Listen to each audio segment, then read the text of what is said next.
শেষ চৈত্রের ঘ্রাণ। লেখিকা নূরজাহান আক্তার আলো। পর্ব সংখ্যা ১৮। অন্তিম পর্ব। ১ মাস পরের ঘটনা। সময়ের সাথে তাল মিলিয়ে ক্যালেন্ডারের পাতা থেকে ঝরে যাচ্ছে দিন। দিন পেরিয়ে মাস, মাস ঠেকবে বছরে। বছর ঠোকর খাবে যুগের সাথে। সুখ দুঃখের সংমিশ্রণে তৈরি জীবন। এই জীবনে আবার কত ঢং, কত রং, কত তাল, কত ছন্দপতন। যার সুখ আসে, দুঃখও আসে। স্মৃতিতে জমা পড়ে ব্যাখ্যাহীন কিছু মুখ। বর্তমানের পরিস্থিতি অনুযায়ী চৌধুরী নিবাসে এসেছে আমূল পরিবর্তন। তবে বাইরের কেউ এখনো শুদ্ধ শীতলের বিয়ের খবর জানে না, কারণ শুদ্ধের বারণ। তার মতে এখন এসব জানা মানে ধনুকের শেষ তীরটাও লক্ষ্যচ্যুত হওয়া। তার একটা কথাই ছিল, সকলের টনক নড়া মূলতন্ত্র। স্বাভাবিক জীবনে ফিরতে শীতল আবার কলেজে যাওয়া শুরু করেছে, তবে কঠোর নিরাপত্তা সমেত। সায়নের দিনকাল আগের মতোই কাটছে, তবে শীতলের জন্য তাকে রোজ বাড়ি ফিরতে হয়। শখের জন্য হাসতে হয়। সারাদিন একবেলা হলেও শীতলের সাথে খেতে বসা বাধ্যতামূলক। সায়নকে আজকাল ব্যস্ত রাখতে রাজনৈতিক দলের সাথে যুক্ত এমন কিছু কাজে দিয়েছে শুদ্ধ। সেগুলো করতে করতে সময় কাটলেও বুকের ব্যথা কাটে না। শুদ্ধ শীতল এখনো আলাদা রুমে আছে, এটা প্রথম খেয়াল করেছিল সিমিত। সে একথা সিতারাকে জানালে উনি সিতারাকে দিয়ে শুদ্ধ শীতলকে বলেছিলেন, আলাদা থাকছো ভালো কথা, কোনো ভুল যেন না হয়, যাতে কেউ আঙুল তুলতে সাহস না পায়। তারা দুজনে চুপ করে শুনেছে। সত্যি বলতে তাদের এদের এই অমিল এবং মিলের মাঝে স্বর্ণ আর সায়নের সুখের বিনিময় পাওয়ার ফল। তারা সংসার শুরু করবে আর তাদের ভাই দহনে দিন জ্বালা করবে, এটা কিছুতেই মানতে পারবে না তারা। সংসারের জাল না হয় ৪ জন একসাথে বুনতে শুরু করবে, একজোড়া হবে তারা। একজোড়া সবসময় হাসবে আর আরেকজন অসীম কষ্ট বুকে চেপে বসে থাকবে, সেটা মানতে নারাজ তাদের বিবেক। তাই বিয়ের পরও আলাদা থাকছে। মাঝে মাঝে খুনসুটির পর্ব চলে, তবে বৈধতার জোরে। কেন আলাদা থাকছে একথা শুধু শীতলের মাঝে সীমাবদ্ধ। শুধু নিজের কথা রেখেছে। শীতল চৌধুরী নিবাসে চৌকাঠে পা রাখার সাথে সাথে আহনাফের চ্যাপ্টার ক্লোজ হয়ে গেছে। আহনাফ বলে কেউ আর এই পৃথিবীতে নেই। তাকে এমনভাবে মেরেছে তার বাবা মাও চিনতে পারছে না। লাশটা মুখ ফিরিয়ে নিয়েছে তারা নিজেরাই। তবে হ্যাঁ, সিদ্দিক বেঁচে আছে, কারণ তাকে টোপ হিসেবে বাঁচিয়ে রাখা হয়েছে। তার প্রয়োজন ফুরালে চ্যাপ্টার ক্লোজ করতে কতক্ষণ। সিদ্দিক বন্দি একথা কেউ জানে না, সবাই জানে সে দেশের বাইরে চলে গিয়েছে। আজকাল শুদ্ধের ব্যস্ততাটা বেড়ে গেছে। রাত ছাড়া ওকে পাওয়া দুষ্কর। মাঝে মাঝে রূপ সংলগ্ন ল্যাবে ঢুকে এটা ওটা নড়েচড়ে দেখে। যেদিন ল্যাবে ঢুকে সেদিন সারাদিন মুখ থমথমে থাকে, হয়তো খারাপ লাগা কাজ করে। তবে গর্বের ব্যাপার হলো, মেয়রের দায়িত্ব নিয়ে চোখে পড়ার মতন অনেক কাজ করেছে সে। যেগুলো জনসাধারণের ভোগান্তি খুব বেশি হতো, সেসব জিনিসগুলো নিশ্চিহ্ন করেছে সে। নাগর পরিষ্কার, বিদ্যুৎ, গ্যাস, পানি, স্বাস্থ্য সেবা, রাস্তাঘাট, ড্রেনের বর্জ্য ব্যবস্থার উন্নয়ন পুরোপুরি কাজ সম্পন্ন না হলেও সব চলমান। সময় নির্ধারিত করে দেওয়া হয়েছে সেসব কাজের জন্য। সময় অনুযায়ী সব কাজ শেষ করে দেখতে হবে তাকে। এটা নগর নিবাসের নগরে পড়েছে। তাদের বলতে শোনা যায় এই মেয়রের কাজে তারা সন্তুষ্ট। শুদ্ধ আজ প্রেস স্পিকিং ছিল। সাংবাদিকতায় একের পর এক প্রশ্ন ছুড়েছে। সে স্বল্প ভাষায় উত্তর দিয়েছে। পার্সোনাল প্রশ্নগুলো তুলনার সাথে সে এড়িয়ে গেছে। সেসব শেষ করে গাড়িতে উঠতে যাবে, তখনই সেদিন কলেজ পড়ুয়া মেয়েটা হাজির। এবারও গোলাপ এনেছে, তবে শুদ্ধ আজ নিল না। কঠিন দৃষ্টি ছুড়ে গাড়িতে উঠে গেল সে। দূরে দাঁড়ানো সাংবাদিকরা ব্যাপারটা খেয়াল করে মেয়েটাকে একের পর এক প্রশ্ন ছুটতে থাকলো। এত প্রশ্নের মুখে মেরে মেয়েটা থতমত খেয়ে ফস করে বলে উঠল, মেয়র সাহেব রাগ করেছে, তাই রাগ ভাঙাতে এসেছি। এই একটা কথা তিল থেকে তাল করে পরের দিন পেপারে হেডলাইন হলো, সুদর্শন মেয়রের মনে রঙিলা ফানুস। হেডলাইনের নিচে শুদ্ধ আর ওই মেয়ের ছবি সেঁটে দেওয়া। খবরটা বাতাসের গতিতে ছড়িয়ে গেল শীতল অবধি। মন নিয়ে কাহিনীটুকু পড়ে কান্নাকাটির কিছু করলো না, চুপ করে বসে রইল। এদিকে পেপার হাতে নিয়ে মেজাজ বিগড়ে গেছে শুদ্ধের। সে বিরক্ত নিয়ে আজমলকে বলল, যে এসব ছাপিয়েছে তাকে এক চোটে উত্তম মধ্যম দিয়ে ঝামেলা শেষ করবি, যতক্ষণ না কাজ কমপ্লিট হবে। আমার সামনে আসবে না। আর হ্যাঁ, ওই মেয়েটার বাপ মাকে জানিয়ে মেয়েটার বেহায়াগিরি সম্পর্কে জানিয়ে দিবি। জি স্যার। মায়া খুব বেহায়া, বেপরোয়া। বাবা মায়ের কথাও শোনে না। বাবা মা দুজনেই ডাক্তার। মেয়ের নাম টিনা। আপনি নাকি তার ক্রাশের ম্যাটারটা বেড়ে গেছে যে এখন আপনাকে বিয়ে করে তার বাচ্চা-কাচ্চার বাবা করানোর আপনাকে প্ল্যান করছে। আপনি অনুমতি দিলে তার বাবা-মা প্রস্তাব নিয়ে আসতেও রাজি। সামলাও। আমাকে বাড়তি শব্দ ব্যবহার যেন না করতে হয়। এ কথা বলে শুধু বেরিয়ে গেল। আজমল কপালে হাত দিয়ে বসে পড়ল। সেটা কি বুঝে পায় না সুদ্ধের মতো কাঠখোট্টা ছেলেকে মেয়েরা এত পছন্দ করে কেন? না হেসে কথা বলতে জানে না, আর না জানে ফ্লার্টিং। তাও মেয়েরা সাংবাদিক, মডেল, কলেজ পড়ুয়া, কিশোরী, ডাক্তার এরা অব্দি প্রস্তাব দেয়। সুতোর কাছে সরাসরি বলতে না পেরে সবগুলোই তার কাছে এসে জানায়। আর সে ঘাম ছুটে সেসব সমাধান করে। এদিকে শুধু এয়ারপোর্টে এসে দাঁড়িয়েছে, রূপা বেরিয়ে এলো। হাসি মুখে কোলাকুলি করে গাড়িতে উঠে বসে কিছু ব্যাপার আলোচনা করলো। জ্যামে গাড়ি থামতে একটি বাচ্চা এসে বকুল আর বেলি গাছটা নিয়ে হাজির। বকুলের মিষ্টি গন্ধ ছড়াচ্ছে। শুদ্ধ বকুল ফুল খুব পছন্দ করে। বকুলের সাদামাটা রূপ, যে সৌন্দর্য আছে তা অন্য ফুলে খুঁজে পায় না সে। তাই বাড়ির বাকি মেয়েদের জন্য বেলি গাছরা নিলেও তার ব্যক্তিগত ফুলের জন্য নিল বকুল ফুলের গাছরা। এর আগে রুবাব যখন এসেছিল তখন বাড়িটা আনন্দে ডগমগ করছিল। এবারেও করছে, তবে স্বর্ণর অনুপস্থিতিতে খুব পীড়া দিচ্ছে তাকেও। অতঃপর রাত পাড়ার গল্পে গল্পে রাতের খাবার খেতে বসলো সবাই। গল্প আড্ডা হলো। বড়রা শুনে গেল, ছোটরাও চলে গেল। শীতল বসে রইল, চুলে চিরুনি আর হাত খোপা করে রেখল।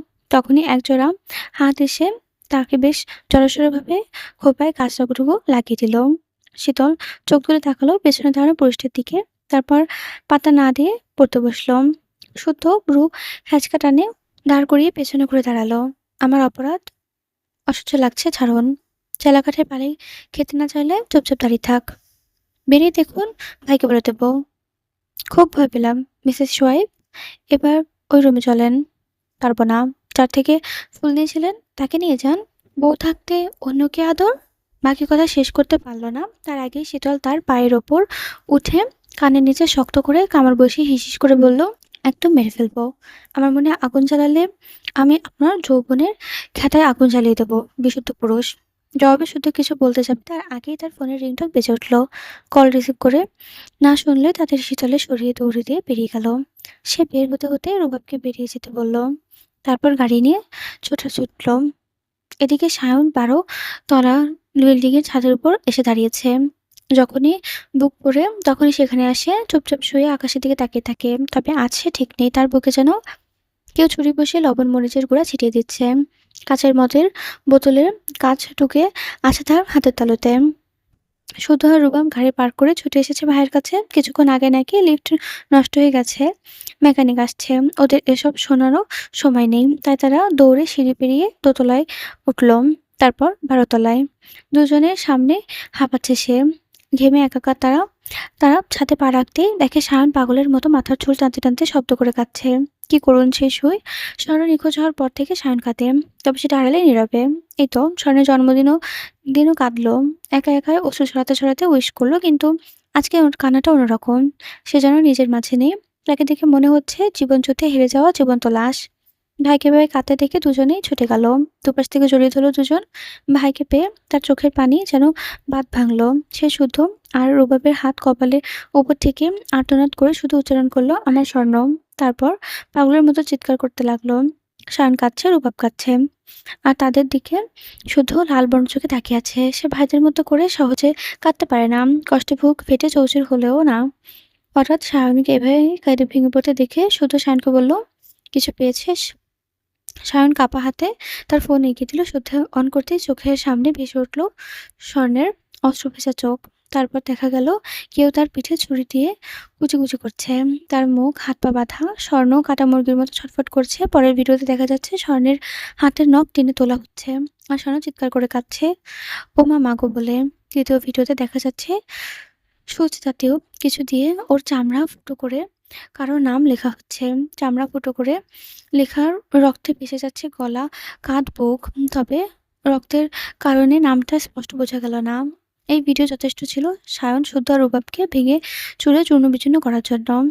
এবার শুধু আকাশের দিকে তাকিয়ে জোরে শ্বাস নিল। কোনো ভাই কি বোনের অবস্থা সহ্য করতে পারে, যেখানে বাড়ির ৩টে মেয়ে, ভাইদের কলিজা? এই ঘটনার ৩ দিন পর সায়নের এক ভয়ঙ্কর এবং অনুরূপ দেখা গেল। মধ্যরাতে এক নির্জন জায়গায় এসে দাঁড়িয়েছে সে। সঙ্গে আছে আজমল সহ দলের আরো ১২ জন। মধ্যবয়সী এক লোককে রাস্তায় হাত পা মুখ বাঁধা অবস্থায় শুয়ে রাখা। সায়ন এখন তাকে অভিজ্ঞ হাতে কোরবানি করবে। কোরবানির কারণ বেঈমানদের কোনো ক্ষমা নেই। যারা রক্তের মানুষ হয়ে বেঈমানি করে তাদের জন্য সে জানোয়ার। জানোয়ারদের মনে দয়া মায়ার অস্তিত্ব থাকে না, ওর মনেও নেই। আর সেটা প্রমাণ করতে আজকে এই নরবলির আয়োজন। সায়ন কথা বাড়ালো না, নিশ্চুপ মানুষদের পাশে গিয়ে ধপ করে বসে উঠল। অবু হয়ে মানুষটার কপালে চুমু খেতে গিয়ে ওর চোখের জল ঝরে পড়ল ওনার কপালে। শত্রুর কপালে কেউ চুমু খায়? খায়, খায়। একই রক্তের শত্রু হলে চুমু খাওয়া যায়, এটা তার বিধান। সায়ন শান্ত হয়ে মানুষটির দিকে চোখ তুলতেই তার চোখের সামনে ভেসে উঠল অপরূপ সৌন্দর্যের এক মহিলার মুখ।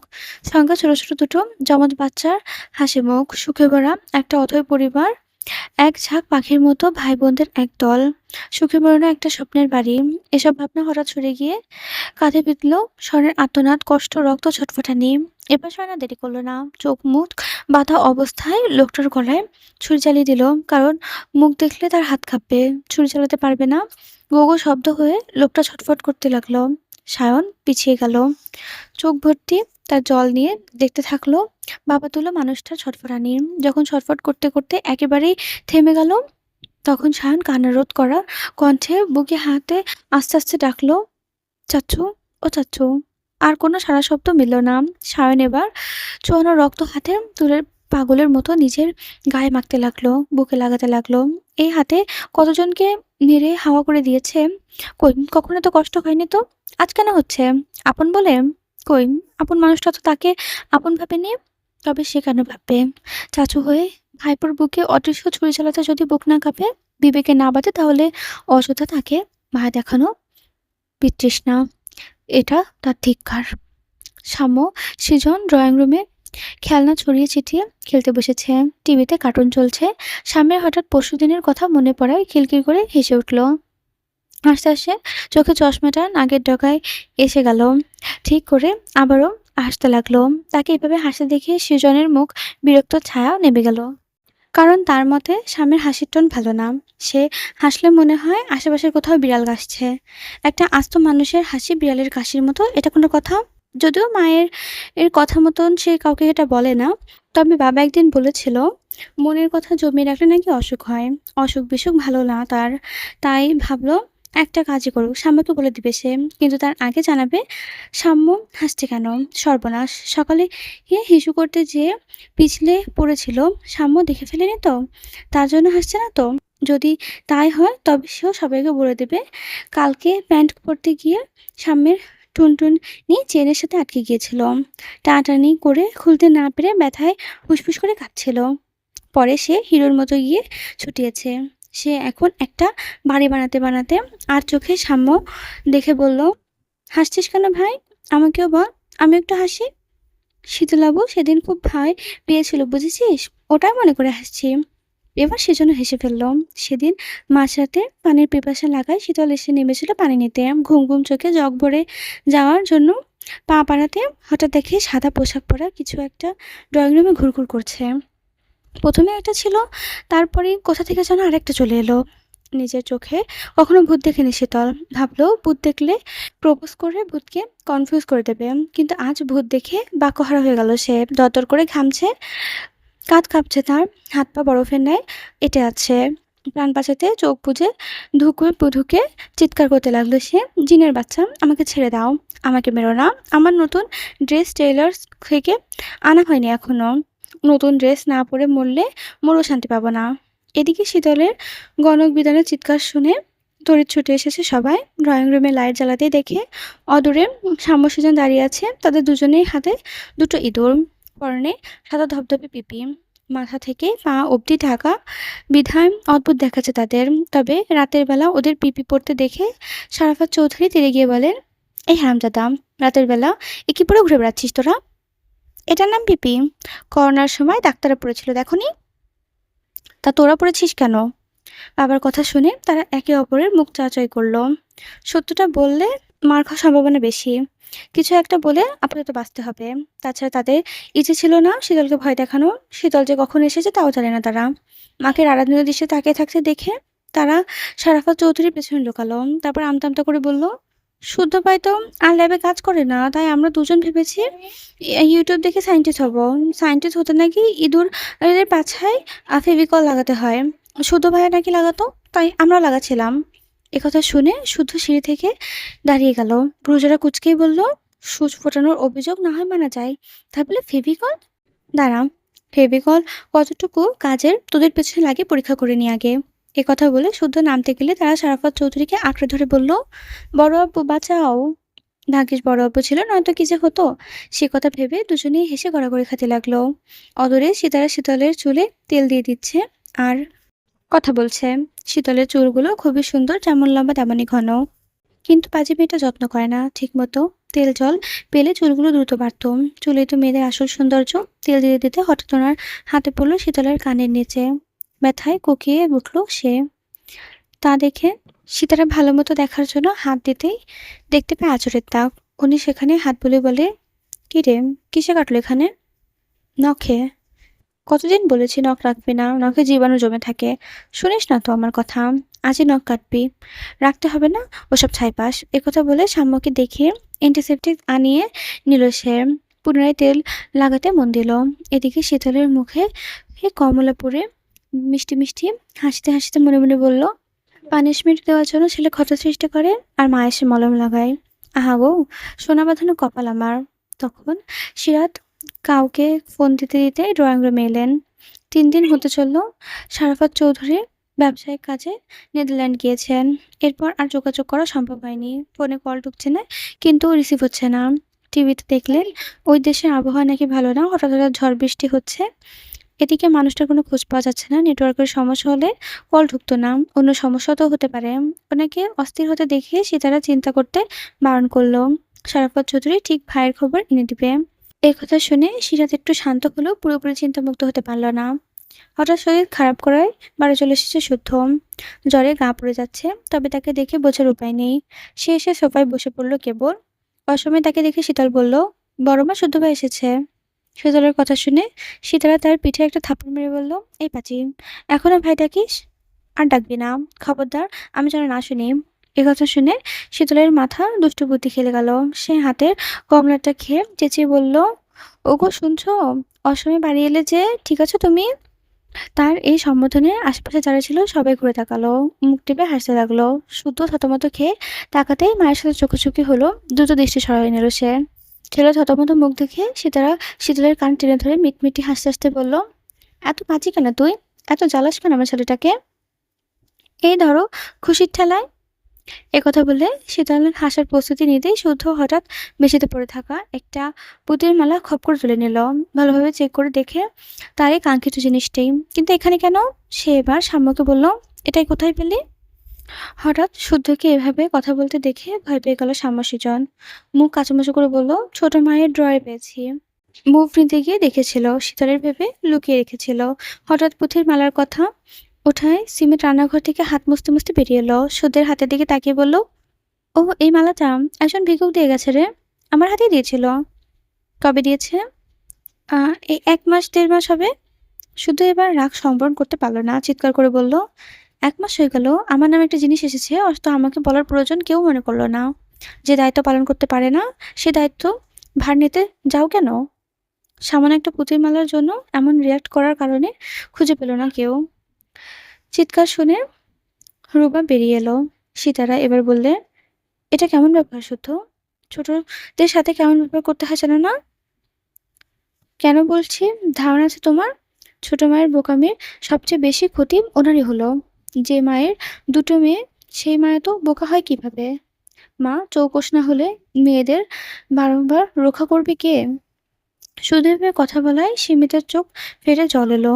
মাকে কাঁদতে দেখে শীতল এবার মায়ের দিকে তাকিয়ে সুদের দিকে তাকালো। ভীষণ রাগ হলো সুদের প্রতি। তবে সে যতটুকু জানে সাধারণ ব্যাপারে এমন ব্যবহার করবে, এমন ছেলে শুদ্ধ না। তখন রুবাব বলল, আরে ভাই তা মাথা ঠান্ডা কর, একটা পুঁতির মালাই তো। রুবাবের কথা শুদ্ধের রাগের মাত্রা যেন আরো বেড়ে গেল। সে বজ্রকঠিন সুরে বলল, তোরা দেখতে পাচ্ছিস সাধারণ পুঁথির মালা, আমি দেখতে পাচ্ছি সেভ ইউর সিস্টার। তোদের ভাষায় এই সাধারণ একটা পুঁতির মালার জন্য 4 মাস ধরে কুকুরের মতো ছুটে বেড়াচ্ছি। ধারণা আছে কারো কিভাবে দিন কাটে আমাদের এই 3 ভাইয়ের? বসে বসে ক্যাচ করে কাঁদি না মানে এই না বৌদ্ধের জন্য কষ্ট হয় না, মুখে কিছু বলি না মানে এই না হাত গুটিয়ে বসে আছি। বারবার বলেছি কেউ কিছু দিয়ে গেলে আমাকে যেন সবার আগে জানানো হয়, অথচ কবে আমার বাড়িতে সমস্যার সমাধান চলে এসেছে আমি জানি না। শুদ্ধর কথা শুনে হতবাক সকলে। একটা বোকামির জন্য আবার মেয়ে হারানো সিমিত। শুদ্ধর মাথা চুল খামচে ধরে ধপ করে বসে পড়ল। এটা আর কাজে লাগবে কিনা কে জানে, কারণ স্বর্ণকে ভিন্ন ভিন্ন দেশে নিয়ে যাওয়া হচ্ছে। যখন যেখানে যাচ্ছে দুদিন পর সেখানে থেকে গায়েব, চিহ্ন অবশিষ্ট থাকছে না একটু। এত নিখুঁতভাবে কাজগুলো করা হচ্ছে, তবে ভেবে বসে থাকতে হবে না, এখানে কি লেখা আছে জানতে হবে। একথা ভেবে সে উঠে দাঁড়িয়ে সিমিনকে বলল, যাকে ভিক্ষুক বললে তার কত টাকা সেটা হিসাব হয়তো সে নিজেও জানে না। ভিক্ষুক বেশি না দেখে একটু ভালো করে দেখলে বুঝতে, সে তোমার ছদ্মবেশী শুভাকাঙ্ক্ষী। এখানে দোষ তোমার না, তোমার ভাগ্যের। একথা বলে শুধু দৌড়ে রুমের দিকে যাওয়ার সময় দেখে সিঁড়ির কাছে সায়ন দাঁড়িয়ে আছে। সবটা শুনেছে, ঠোঁটের কোণে উপহাসের হাসি। কথায় আছে, সময় যখন খারাপ যায় পিপীলিকাও তখন লাথি দেখায়। তাদের অবস্থা হচ্ছে সেই রকম। শুধু কথা না বাড়িয়ে সায়ন রুবাবকে নিয়ে রুমের দরজায় আটকে দিল। তারপর ল্যাবে ঢুকে বসলো বড় পর্দার সামনে। সুইচ অন করতে লাইট জ্বলে উঠলো। তারপর তীক্ষ্ণ দৃষ্টি ফেলে পুঁথি অনুযায়ী একটা একটা করে অক্ষর খুঁজতে লাগলো। পাশে একটা নোটপ্যাড সেসবে নোট করলো। হঠাৎ খেয়াল করলো মালাটার মুখে ৩টা সুতো। সে সেই সুতোটা টান দিতেই একটা মালা ৩টা হয়ে গেল। ৩টা মালা অর্থাৎ ৩টে তথ্য। বেশ কয়েক ঘন্টা ব্যয় করে মোর্স কোড দিয়ে সব অক্ষর জোড়া লাগানো হলো। আর তথ্য মিলল। Source title, save your sister, mister Yasir Khan, Preston House, 02B, 157 tower, 010 west 57th শিফটস, বিলিনিয়ার্স রো, মেন্টালেট নিউ ইয়র্ক 2234 USA, মিখাল আইগ্রো ভেন্টারগেটেন 12B, 3rd floor, 11240, শর্টহোল্ড, সুইডেন। মোট ৩টে মালা দিয়ে এই ৩টে তথ্য মিলল। প্রথমটা টাইটেল যেন শুধু সহজে বুঝতে পারে কিসের কোড।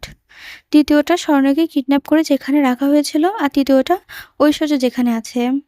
এক স্থানে বসে একটা একটা করে সব মিলিয়ে নিল শুদ্ধ, অথচ তার গায়ে জ্বর এলো দ্বিগুণ, মাথা ব্যথা, তাকিয়ে থাকা দায়, তবুও সে নির্বিকার। শুদ্ধর পাশে বসে সায়ন আর রুবাব শুদ্ধের ধৈর্য আর ট্যালেন্ট দেখে অবাক না হয়ে পারল না। এটা বের করা সাধারণ কাজও কর্ম নয়, এটা চিন্তায় করা তাদের কাছে অভাবনীয়।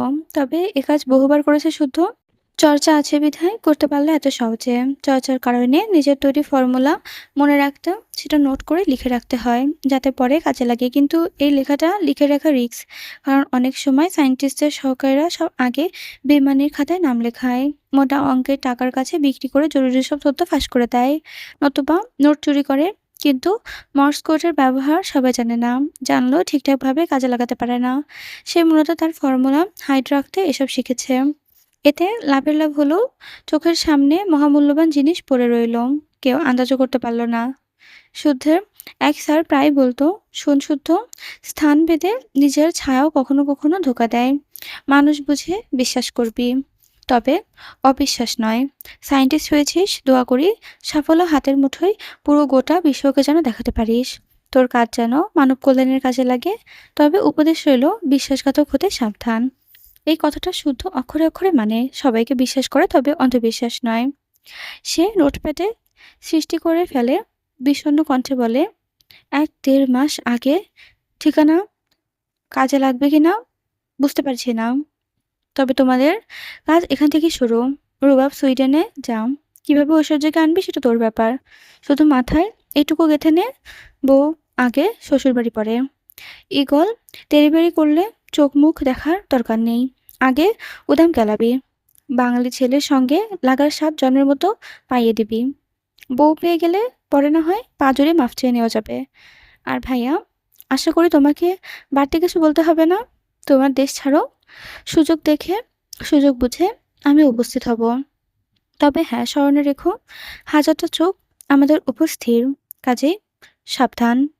সুদূর কথাগুলো শুনে রুবাব স্যার মাথা নাড়ালো। তাদের মুখ থমথমে করছে, বুকে জ্বলন্ত দাবানল।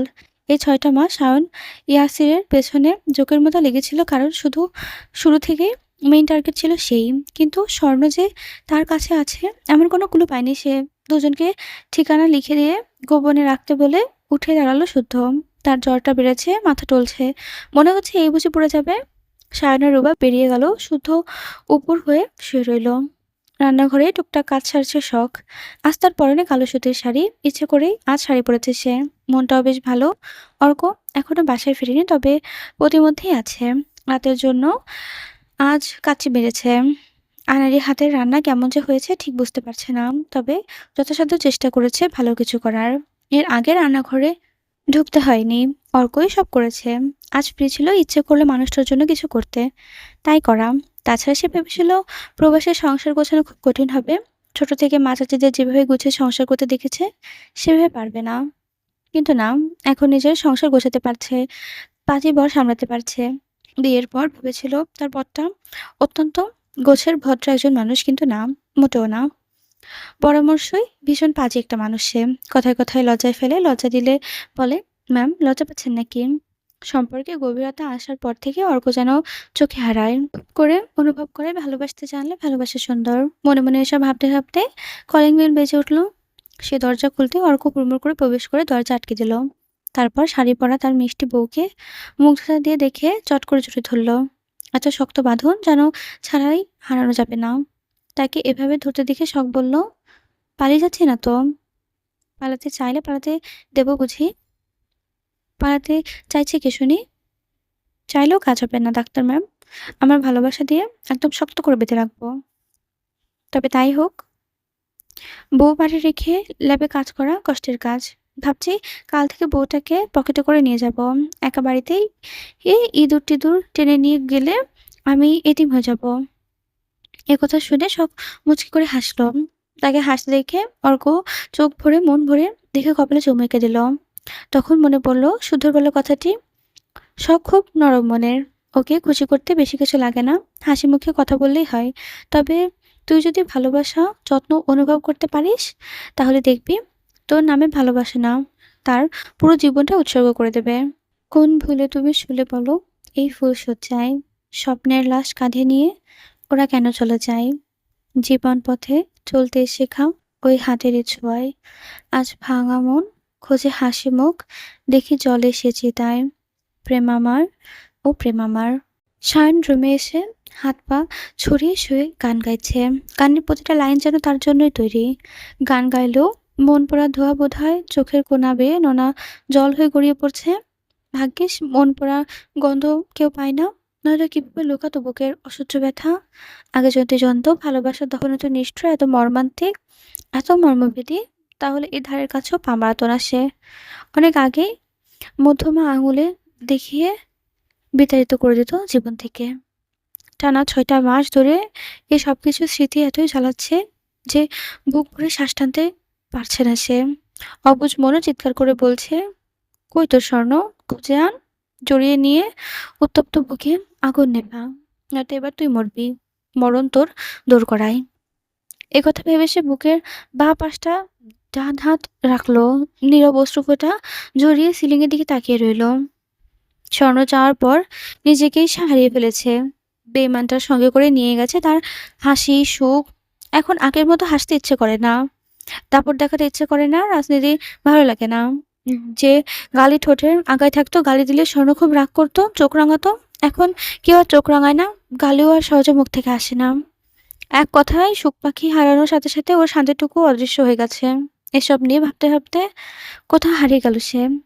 বেশ কিছুক্ষণ এভাবেই শুয়ে বহু কষ্টে উচ্চারণ করলো, জান। রুবাবের সাথে ঐশ্বর্যের সম্পর্ক হয়েছিল প্রায় ১ প্রহর জোর করে। ঐশ্বর্য কখনো ভালোবাসার মাঝে নিজেকে জড়াতে চায়নি, কারণ মাকে দেখে ভালোবাসার প্রতি ঘৃণা জন্মে গিয়েছিল তার। কিন্তু রুবাবের একইভাবে লেগে থাকা দেখে, তার করা আকুতি দেখে পরে মনের কোণে একটু ঠাঁই দিয়েছিল সে। চেয়েছিল যখন, সে বারণ করতে পারেনি। কিন্তু ওই রুবাবই এতই লোভী, ঠাঁই করতে করতে পুরো মনটাকে দখল করতে নিয়েছে। ঐশ্বর্য ভালোবাসার কাঙাল। রুবাবের ভালোবাসার ধরন দেখে ভয় লাগতো। মনে হতো যদি কখনো মানুষটাকে হারিয়ে ফেলে, তখন কি খুব সে বাঁচতে পারবে? এই একদিন বলেছিল, রুবাব ভালোবাসলে কিন্তু মূল্য চোকাতে হয়। পারবেন চোকাতে? পারবো। কি কি দিয়ে চোকাবেন? মন, প্রেম, বিশ্বাস দিয়ে। বিচ্ছেদের যন্ত্রণা অন্তর কুড়ে খায়। যদি কখনো আমাদের বিচ্ছেদ ঘটে।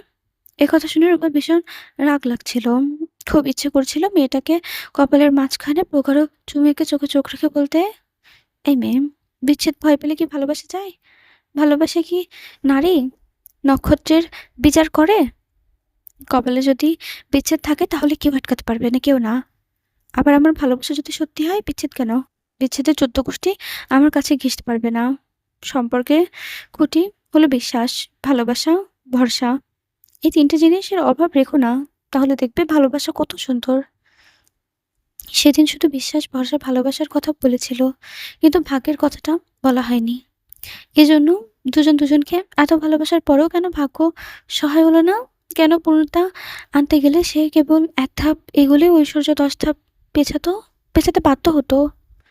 সেসব কিছুই সে জানে না। সবকিছুই তার বোধগম্যের বাইরে। সবই নিয়তি। সময় বাড়ার সঙ্গে সঙ্গে সুধের জ্বর বাড়ল ১০৩ ডিগ্রি। শীতল পাশে বসে কাছে আর রুমাল ভিজিয়ে সুধের কপালে জলপট্টি দিচ্ছে।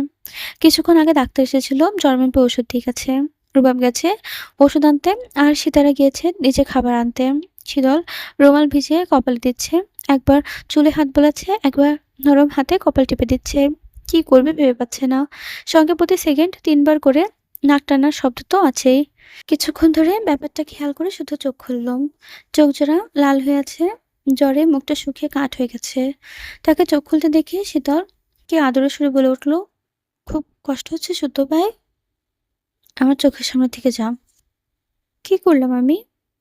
কাঁদছিস কেন? মরে গেছি আমি?" শীতল অশ্রুপতি চোখে তাকিয়ে ফোঁপাতে ফোঁপাতে বলল, "একে তো জ্বর কমছে না, তার উপর আবার কিসব বলছেন? মরবেন কেন? আমার আয়ু আপনার হোক। আপনি আরো ১০০০ বছর বেঁচে থাকুন।" "হয়েছে, থাম।" "কি থামবো? কথা নাকি কান্না?" "দুটোই।" "আচ্ছা।" শীতল ঘাড় কাত করে সম্মতি জানিয়ে পানিতে রুমাল ভিজিয়ে পুনরায় কপালে রাখল। তারপর উঠে গিয়ে পুরো তোয়ালে ভিজিয়ে এনে বলল, "পাঞ্জাবি খুলুন, গা মুছে দিই। তাহলে জ্বর সেরে যাবে।" "না।" শীতল কথা শুনে সীতারা রুমে ঢুকতে ঢুকতে বলল, "না কেন বাবা? মেয়েটা তোর ভালোর জন্যই তো বলছে।" শুধু পাঞ্জাবি খুলল না, অসহ্য মাথা ব্যথা ছটফট করতে লাগলো। উপুড় হয়ে শুল। শীতল কি ভেবে যেন সীতারাদি তাকে ফিক করে হেসে দিল। তাকে হাসতে দেখে শুদ্ধ পাশ থেকে কনুই দিয়ে গুঁতা মেরে বলল, "হাসছিস কেন? হাসতে বলেছি তোকে?" শীতল হাসি আটকে বিছানার কাছে গিয়ে ভেজা তোয়াল দিয়ে শুদ্ধর বাহু মুছতে গেলে কোনো মতে গা মুছতে দিল না শুদ্ধ। "লাগবে না, কিছু খেয়ে মেডিসিন খেয়ে নিলে ঠিক হয়ে যাবে।" সীতারা খাবারটা রাখতে গেলে শীতল বলল, "বড় মা, তুমি খাইয়ে দাও, নয়তো খাবে না। ঘাড়তারা মহারাজ কি না?" শুধু কথা বলে নাও। শীতল যে পায়ে পা লাগিয়ে ঝগড়া করতে যাচ্ছে খুব ভালো করে বুঝতে পারছে, কিন্তু ওর শরীর মন কোনোটাই সায় দিচ্ছে না। শীতলের কথা শুনে সীতারা ভাত মেখে ছেলের মুখের সামনে ধরলো। শুদ্ধ উঠে বসে ভাত মুখে নিল। ভাত চিবোতে চিবোতে শীতলের দিকে একবার তাকিয়ে সীতারাকে বলল, এতটা খেতে পারবো না, ওকেও দাও।" "না, আমি পরে খাবো, আপনি খান।" খাটের নিচে একটা জ্বালা কাঠ রেখে দিয়েছে, অনেক সুন্দর দেখাচ্ছে কি না। শীতল মুখটা লটকে সুতোর পাশে বসলো। সীতারা মুচকি হেসে একা একা দুজনকে খাওয়াতে লাগলো। মা হয়ে বলতে নেই, তবুও মন মানল না। দুটিকে একসাথে রেখে কি যে সুন্দর দেখাচ্ছে, যেন তাদের জোরে খুব যত্ন করে বানানো হয়েছে। শুধু একবার ভাত মুখে নিলে শীতল আর একবার নিচ্ছে। তখন রুবাব ঔষধ দিতে এসে ওদের খাওয়াতে দেখে নিজেও পাশে বসলো। শীতলের মুখে খাবার দিতে যাওয়ার সময় সীতারার হাত টেনে নিয়ে ভাত নিজের মুখে পুরে নিল। শীতল বুড়কুচকে থাকাতেই সীতারা শীতলকে বলল, "সায়নকে ডেকে আনতো মা, আমি এক্ষুনি আসছি।" একথা বলে উনি প্লেট নিয়ে বেরিয়ে গেলেন। সায়ন কপালের ওপর হাত দিয়ে শুয়েছিল। শীতল হড়বড় করে রুমে ঢুকে তার হাত ধরে টানলো। সীতারা বড় একটা গামলায় ভাত তরকারি নিয়ে সাম্য সৃজনকে ডেকে সঙ্গে নিয়ে এলেন। তারপর সব কটাকে পাশাপাশি বসিয়ে একে একে সবার মুখে ভাত তুলে দিচ্ছেন। কি চমৎকার সেই দৃশ্য! এই দৃশ্য এ বাড়িতে যে প্রথমবার তা নয়, মাঝে মধ্যেই এই দৃশ্য দেখা মিলত। কত আনন্দ হতো, কিন্তু আজ কারো মুখে হাসি নেই, কথা নেই। সবাই চুপচাপ ভাত খাচ্ছে। তখন সীতারা কান্না ভেজা কণ্ঠে বলল, "সন্তানদের জন্য করা মায়েদের দোয়া যেমন আগে কবুল হয়, তেমনি মা বাবার জন্য করা সন্তানদের দোয়াও আগে কবুল হয়। আজকে খেতে দেখে তোদের আমি দোয়া করব, আমার সব সন্তান যেন আমার মুখে ফিরে আসে। আমি যেন সব কটাকে চোখের সামনে বসে তাদের মুখে এভাবে ভাত তুলে দিতে পারি।" একথা শুনে সবার চোখ দিয়ে অনবরত জল গড়িয়ে পড়ল। আচ্ছা, স্বর্ণ কি জানে তাকে ঠিক সবাই কতটা ভালোবাসে, কতটা মিস করে? প্রতি মুহূর্তে সবাই তার ফিরে আসার অপেক্ষা করে। অতঃপর সব ভাতগুলো সবাইকে ধারে ধারে খাইয়ে দিতে লাগলো সীতারাম। তারপর চলে গেল। যাওয়ার আগে উনি শীতলকে বলল ওষুধ ভেঙে শুদ্ধির হাতে দিতে। অনেকদিন পর বড় মায়ের বকা খেতে খেতে পেট ভরে খেয়ে বাকিরাও চলে গেল। রুবাবের আনা ওষুধগুলো নিয়ে বিছানার শুদ্ধর সামনে বসলো শীতল, মনোযোগ দিয়ে প্রেসক্রিপশনের সাথে ওষুধের নাম মেলাচ্ছে। শুদ্ধ পানির গ্লাসটা হাতে ধরে শীতলের দিকে তাকিয়ে আছে। সীতারাম বড় বড় লোকমা করে খাওয়ান। বারণ করলেও উনি শোনেন না, উল্টো বলেন, বড় লোকমার ভাত না খেলে পেট ভরে না। বড় লোকমা খেতে গিয়ে শীতলের ঠোঁটের চারপাশে ঝোল লেগে হলুদ হয়ে আছে, দেখতে বিড়াল বিড়াল লাগছে। শীতল সবগুলো ওষুধ মিলিয়ে বলল, কি বালের ডাক্তার, এত জ্বর তবুও প্যারামিটিস্টামল দেয়নি? কি দেয়নি? জ্বরের ওষুধ দেয়নি? নামটা কি বললি? প্যারামিসিটামল। যে ওষুধ খেয়ে হাজার হাজার মানুষের অসুখ ভালো হয়, তুই কিনা সে ওষুধের নামটাই খেয়ে দিলি। আমি নাম খেয়ে দিলাম, আপনি আবার ওষুধটাকে খেয়ে দিন। আমাকে উদ্ধার করুন তো। আসছে আমার ভুল ধরতে। এত বড় বড় দাঁত ভাঙা নাম রাখতে কে বলেছে? কলস পরিয়ে মেয়ে ইংরেজি উচ্চারণে এত বাজে হলে কিভাবে হবে? বাইরের মানুষ শুনলে হাসবে তো। হাসুক, এখন বিয়ে হয়ে গেছে। ভেদাম্মা মার্কা একটা বড় পেয়েছি, 2 দিন পর কোল ভর্তি ছানাপানা পাবো। বেলা শেষে ওই রান্নাঘরে গিয়ে কুটুম মুটুম করতে হবে আমাকে। তাই ভেবেছি যা হয়েছে হয়েছে, এসব ছাইপাশ পরে আর ব্রেন ঘোলাবো না। বিয়ের 1.5 মাস হলো না, আর তুই ছানাপোনার চিন্তা করছিস, তাও পড়াশোনা বাদ দেওয়ার জন্য? বাহ, কি গুণবতী বউ আমার। কথাটা শুনে শীতল খুব লজ্জা পেল, তবে বুঝতে দিল না। আপাতত পালিয়ে বাঁচতে হবে। পড়াশোনা চাঙ্গে তোলার অস্ত্রই হচ্ছে ছানাপোনা। একটু বসুন, এক্ষুনি আসছি। কোথায় যাচ্ছিস? আদা চা করে আনি, মাথা ব্যথা কমে যাবে তাহলে। একথা বলে শীতল রুম থেকে বেরিয়ে গেল। বিয়ের পর কি সত্যি সত্যি মেয়েদের এত পরিবর্তন আসে? কিছুদিন আগেও তো নাক টেনে টেনে কেঁদে কেঁদে বলছিল কিভাবে ভালোবাসতে হয় আমাকে একটু শেখাবেন শুদ্ধ ভাই। যদিও শেখানোর সময় পাইনি, তার আগেই 6 মাসের দূরত্ব কপালে জুটল। সৌভাগ্যক্রমে সেই দূরত্ব ভালোবাসায় চেনালো, যত্ন করা বোঝালো। এখন তার করা যত্নের ভালোবাসা জলজল করছে। আচ্ছা, সে কি জানে যত্নের আরেক নাম ভালোবাসা? এসব ভেবে শুধু ঠোঁটের করে মুচকি হাসি দেখা দিল। তখন মগ ভর্তি চা হাতে নিয়ে শীতল এলো। মগের সাইজ থেকে শুদ্ধ বলল, এইটুকু মগে কেউ চা আনে? বালতি করে আনতি। ছাদে একটা ড্রাম আছে, ওটাতে আনলে খেতে আরো সুবিধা হতো। শুদ্ধের খোঁচা মারা কথা শুনে শীতল কিছু বলল না। বালিশের ঠিকঠাক করে দিল আরো।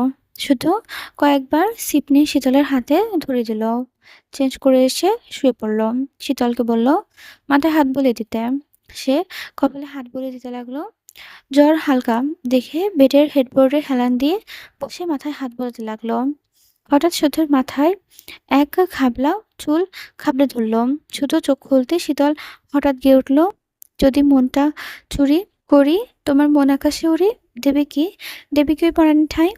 শীতলের গান শুনে শুদ্ধ কোনো মতে হাসি আটকে রেখে বোধগম্য মাথা নাড়ালো। হঠাৎ পরাণে ঠাঁই দেবে না, এটা কেমন কথা? তাকে না বলতে দেখে শীতল ভ্রু কুঁচকে সরতে গেলে তার মুখটা ধপ করে ধরে ফেলো শুদ্ধ। তারপর তার কপালের সাথে শীতলের কপাল থেকে সেঁকে উঠল, যদি তোমার হাতটা ধরি আর কথায় মায়ায় পড়ি, তুমি কি হবে কি আমার পুরোটাই? শুদ্ধর গান শুনে এবার শীতলও একইভাবে নাবোধক মাথা নাড়ালো, অর্থাৎ সেও তার হবে না। এবার তাকে না বলতে দেখে শুদ্ধ ভ্রু বাঁকিয়ে চোখে চোখ রেখে তাকিয়ে রইল। তারপর দুদিকে করে মাথা হেসে উঠল দুজনেই। তাদের এই খুনসুটি দেখে খুশিরাও যেন ঝুরমুর করে গাইতে লাগলো, ঘুরতে লাগলো পুরো রুম জুড়ে। আর অদৃশ্য সুরে গাইতে লাগলেও ভালোবাসা সুন্দর, ভালোবাসা সুন্দর। জর্ডানের আম্মান শহরের বিশাল বহুল এক ফ্ল্যাটের মুখোমুখি স্বর্ণ আর ইয়াসিন খান। দিন 15 হচ্ছে নিউ ইয়র্ক থেকে স্বর্ণকে জর্ডানে আনা হয়েছে। কেন আনা হয়েছে জানা যায়নি, তবে জবাব পাবে না জেনেও স্বর্ণ জিজ্ঞেস করেনি। তাদের দুজনের সামনে খাবার। ইয়াসিন খেলেও স্বর্ণ এখনো ছুঁয়ে দেখেনি। ইয়াসির খেতে খেতে স্বর্ণের শরীরের চোখ বুলিয়ে ফিজেল হাসলো। মেয়েটার শরীরে তার নাম খোদাই করা, অর্থাৎ এ মেয়েটা তার। স্বর্ণকে হাত গুটে বসে থাকতে দেখে ইয়াসির ডাকলো, অগ্নিকন্যা। ডাক শুনে মুখ তুলে ডাগর ডাগর আঁখি মেলে তাকালো স্বর্ণ। অদ্ভুত সুন্দর দুটি চোখ। ইয়াসির প্রথম দিনের মতো আজও থমকে গেল। এই চোখের সর্বনাশ নিজেকে দেখেছিল সে প্রথম দিন। এই চোখ দুটোর মালকিনকে হন্য হয়ে খুঁজে বেরিয়েছে। না পেয়ে কি যে আফসোস হতো। পরে বোনের জন্য সে নিজেই ধরে দিয়েছে এখানে। জেনে শুনে তার বন্দিনী হতে রাজি হয়েছে। তাছাড়া এই মেয়েকে ভালো লাগার একটি কারণ, এই মেয়ের চোখে ভয় দেখতে পায় না। যতই ব্যথা দিত, যতই কষ্ট দিত, মেয়ে কেটে রক্তাক্ত করুক না কেন, চোখ দিয়ে জল গড়ালেও ভয়ের লেশমাত্র থাকে না। আর পাঁচটা সাধারণ মেয়ের মতন আসে। অদ্ভুত আছে করা এই মেয়ে। তাকে তাকাতে দেখে ইয়াসির শার্টের কলার পেছন ঠেলে দিয়ে বলল, খাচ্ছে না কেন? ইচ্ছে করছে না। খাও না। স্বর্ণের জেদ দেখে ইয়াসির হাসি মুখ থমথমে হয়ে গেল। কঠিন দৃষ্টি ছুড়ে বলল, এই খবরদার বাড়তি কথা বলাবে না, নয়তো খুবলে খেয়ে নেব। বাদ রেখেছেন? মুখে মুখে তর্ক করা একদম পছন্দ হল না ইয়াসিরের। অথচ এই মেয়ের কাঠখোট্টা জবাব দিতেই থাকে। এতগুলো দিনে শুধু তর্ক করার অপরাধে অনেক শাস্তি দিয়েছে, তবুও মেয়েটা শুধরালো নয়, বরং দিনের দিন আরো খ্যাপা হয়ে উঠছে। আর ওর এই খ্যাপা রূপটা তাকে ভীষণ আনন্দ দেয়। মাফিয়া কিং এর চিরশাস্তিনীর বন্দিনী তার মতো হলে চলবে, না হলে চলবে না। এসব ভেবে কঠিন দৃষ্টি ছুড়ে পুনরায় বলল, কেন ভয় লাগে না আমাকে? আমি আপনার মতো বিড়াল দেখে বড় হইনি। আমি হিংস্র সিংহের মতো সাহসী ৩ ভাইয়ের বুক ভরা সাহস থেকে বড় হয়েছি। আর আমি হলাম তাদের বোন। আমার কি বিড়ালকে ভয় পাওয়া সাজে? অথচ বিড়ালের পেট পারফরমেন্স কাটতে বাধ্য হও। হাস্যকর না? একথা শুনে স্বর্ণ ঘৃণার দৃষ্টিতে তাকিয়ে রইল ইয়াসিনের দিকে। তাকে এভাবে তাকিয়ে থাকতে দেখে ইয়াসির হেসে ফ্লাইং কিস ছুড়ে দিল স্বর্ণের দিকে। বলল, নিজের ভালো চাইলে আমার হাত দুটো কেটে দিন, নয়তো ওয়াদা করছি আমার হাতে আপনার মৃত্যুর কারণ লেখা আছে। না ডার্লিং, কাটাকাটি করা যাবে না। কাটাকাটি করলে বিশেষ মুহূর্তে আমাকে আঁকড়ে ধরতে পারবে না। এতে আমার মুডের ১২টা বেজে যাবে। এর চেয়ে হাত হাতের জায়গায় থাকুক আর তুমি থাকো আমার পেটে। একথা বলেই ইয়াসির শব্দ করে হেসে উঠল। স্বর্ণ ঠান্ডা দৃষ্টিতে তার দিকে তাকিয়ে আছে। স্বর্ণের ঠান্ডা দৃষ্টিতে তার হাসি দেখল, খুব মনোযোগ সহকারে। তারপর বিনা বাক্যে উঠে দাঁড়াতে ইয়াসির বলল, আজ তোমার বড় আব্বুর জন্মদিন, গিফট হিসেবে দেব বুকটা ঝাঁঝরা করে। একথা বলতে দেরি, পাশ ফেলতে পিতলের ফুলদানিটা ছুঁড়ে মারতে দেরি হলো না স্বর্ণের। পারফেক্ট নিশানা সেটা লেগে গেল রক্ত গড়াতে ইয়াসিরের কপাল থেকে আরম্ভ করলো। ইয়াসির কপাল চেপে ধরে রাগে ফুসফুস করতে লাগলো। তবুও স্বর্ণের মাঝে ভয়ের লেশমাত্র দেখা মিলল না। বরং শীতল কণ্ঠে বলতে থাকলো সে, পুনরায় আমার পরিবারের দিকে হাত বাড়ালে এ হাত আমি রাখবো না। এই ভুল আর করো না মিস্টার খান। আমি চৌধুরী কন্যা, সুবর্ণ চৌধুরী। আগেও বলেছি, এখনো বলছি, স্যাক্রিফাইস আর কম্প্রোমাইজ এ দুটো মানুষ বুঝে করি। অপাত্রে দান করা আমার ডিকশনারিতে নেই। মেয়ে তাচ্ছিল্য করবে না। যদি করেন তবে মস্তিষ্কে গেঁথে রাখবে। আর একবার যদি আমার পরিবারের কারো এক ফোঁটা রক্ত ঝরান, আমি তবে আপনার রক্ত দিয়ে রক্ত স্নান করব। বইতে তৈরি করা শেষ চরিত্রের ঘ্রাণ গল্পটি এই পর্যন্তই লেখা আছে, তাই এটাকে আমি অন্তিম পর্ব হিসেবে ধারণ করছি। সবাইকে শোনার জন্য ধন্যবাদ।